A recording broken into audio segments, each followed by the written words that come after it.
In NDA, the vacancies per course, that is twice a year, is around 320. This is twice a year, and this number keeps on varying depending upon the requirement. Notification for the exam is published in the leading newspapers and the employment news, and also on the website of the Indian Army. This is usually in the month of June and December. There could be a variation of 1 month up and down. Now, age required, that is eligibility criteria for NDA exam. The age required is about 6.5 to 19.5 years. That's on the first day of the month, on which the course is due to commence. This is the course usually commences in the month of January and July. Qualification is 12th class, that's 10 plus 2 education system for the army, and physics and maths is compulsory for Air Force and Navy. Marital status, you have to be unmarried, and how to apply, you have to apply online on the UPSC website, that's upsc.gov.in. As far as the training academy is concerned, this is NDA, as I said, and this is in Khadagwasla, Pune. Now, let's look at what is the scheme of the exam for the NDA. In this, there are two papers that you have. One is maths, which is for 2.5 hours, and maximum marks for that is 300. Then you have general ability test. Again, the time for this is 2.5 marks, 2.5 hours, sorry, and the maximum marks is 600. So total 5 hours, and maximum marks for your NDA written exam is 900. So how is this being split up? As I said, maths, 300 marks. This is usually of the 11th and 12th standard. And then the general ability test. This is in two parts. One is English, 200 marks for which is allotted. And second is general knowledge, in which the marks allotted is 400. So that makes it 600. Now, general knowledge, what all is included? Section A, which has the maximum weightage, is your physics, which has about 25% weightage and 100 marks. Then comes your section B, section D, that is 20% weightage with 80 marks. Section E, that is geography with 20% weightage and 80 marks. Then comes your section B, that is chemistry with 60 marks and 15% weightage, and current affairs and your general science or the biology at last with 10% weightage and 40 marks. So, if you look at this, what all do you have in general knowledge? That's physics, chemistry, biology, general studies, history, polity, geography, and current affairs. If you look at this, most of these subjects, except history and polity, what you get is up something that you have already studied up to the standard of 10th. So rest, even the geography for that matter. So physics, chemistry, and maths is of the standard of 11th and 12th. Rest is up to the standard of 10th. So this is something which you have already studied at your school level. Now, once the exam is done, the results are usually declared within 2 to 3 months of time, and the results are declared on the UPSC website. So, how has been the pattern of the NDA exam till now? If we look at the average of last 6 years, that's 2014 onwards till 2019. So, if you look at the passing percentages, approximately around 40%. With of course the minimum percentage marks in each subject being varying from year to year, wherein on an average, if we look at it, is 25% marks in each subject that's required. On an average of last 6 years. So you should generally aim at least 35% marks in each subject, which has been the maximum till now. And overall, to ensure that you definitely pass the ND exam, you should aim at 50%. That is the total marks out of 900. So after you have cleared the written examination, that is, you have come in the merit for the written, then what you need to do is you have to log on to the respective websites. When you fill up the form, you fill up your choices for the services. You have to log on to the Indian Army website and select your SSB center and the date of the interview. Now, usually one gets a call letter for SSB as per the dates that you have selected for the SSB, except in certain exceptional cases. One gets approximately about 1 to 2 months time to prepare for SSB, which is more than sufficient, because SSB is basically a personality test, which I'll tell you about it subsequently. So SSB is in 2 stages. That is service. SSB basically stands for Service Selection Board. Each of the defense forces, that's Army, Navy, and Air Force, has its own SSB centers at various places.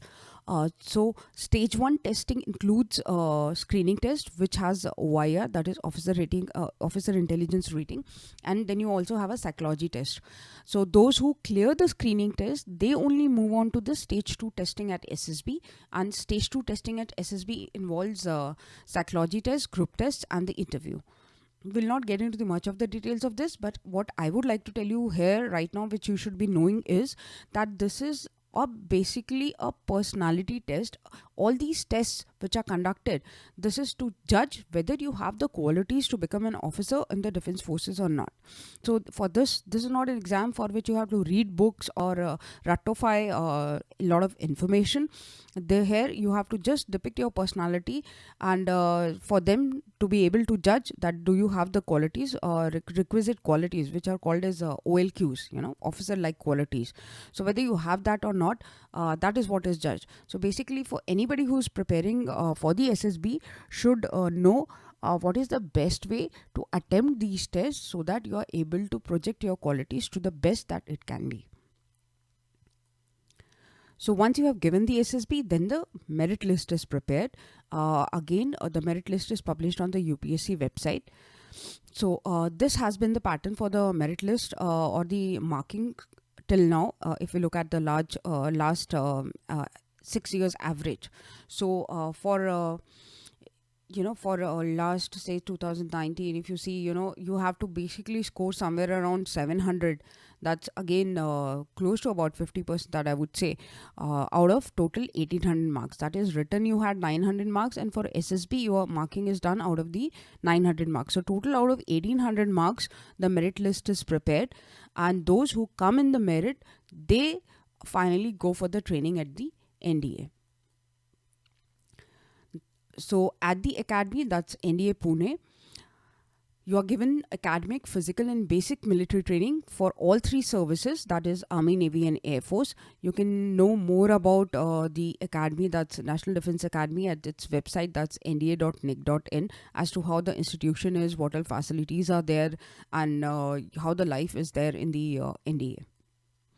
So broadly, I'll just tell you that you are taught science, technology, arts, and military subjects while you are at NDA, and your 3-year course is split into 6 terms.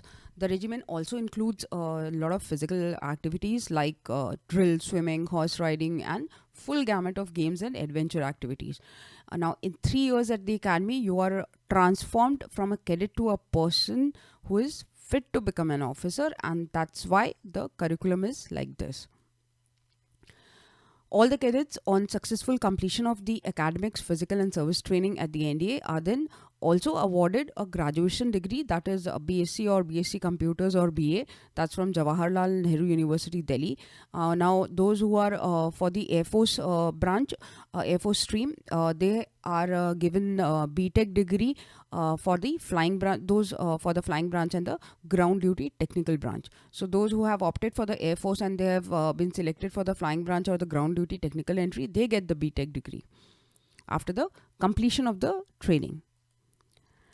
So on completion of 3 years of course, that's at NDA, Army cadets, they proceed to Indian Military Academy at Dehradun. Naval cadets go to the Indian Naval Academy, and Air Force cadets go to the Air Force Academy at Hyderabad. That's the flying cadets. And the other ground duty technical stream cadets, they go to the Air Force Technical College, Bangalore. This training at each of these academies is for 1 year. And after the completion of this 1 year of training from these respective academies, cadets are commissioned as officers into the respective services, that is Army, Air Force, and Navy. So let's look at Indian Military Academy. Here you are trained to lead from the front. During 1 year, you are trained in all aspects of combat and tactics and using technology and other modern tools and technologies. Now, IMA has an excellent facilities for all round development and adventure sports like river rafting, parajumping, rock climbing, trekking, and mountaineering. On successful completion of your training at the IMA, you are given permanent commission in the rank of a lieutenant. As far as the Naval Academy is concerned, here the cadets are selected for the executive branch of the Navy. on passing out from the National Defense Academy, and then they move to the Naval Academy. At Naval Academy, you are given basic training and the induction or the orientation training of the Navy. Once you have completed your training at the Naval Academy, then you are given the rank of sub-lieutenant. As far as the Air Force Academy is concerned, here you are trained as pilots or for ground duty or as technical officers for the Indian Air Force, depending upon the stream that you have selected or your eligibility or the stream that has been allotted to you. At Air Force Academy, you are trained for a period of 1.5 years. This is for the flying. This is for the cadets for the flying training. However, you are given the commission at the end of the 1 year. Like those in the Indian Military Academy and the Naval Academy gets commissioned after 1 year. Here also you get commissioned after 1 year, which is a provisional commission in the rank of a flying officer. And after the successful completion of further 6 months of training, then you are absorbed as a permanent commission officer, and then you again remain on a probation period for 1 year. What does the probation period means? It's basically to judge your performance as to whether you are up to the mark or not, and in case you qualify that, then you are given a permanent commission or you are confirmed into the services. Otherwise, sometimes in exceptional cases, the probation is also extended for a certain period of time. So this is how it goes. And now, as far as the ground duties branch cadets are concerned, they receive stream-wise specialist training. That is either ground duty non-technical or ground duty technical. And this is also for a period of 1 year. Again, here also, at the end of the 1 year, you are given training. You are given training and propose that you are given a provisional commission in the rank of a flying officer. Subsequently, then you are absorbed as a permanent commission officer, again for a probation period of 1 year, and then you are confirmed after 1 year.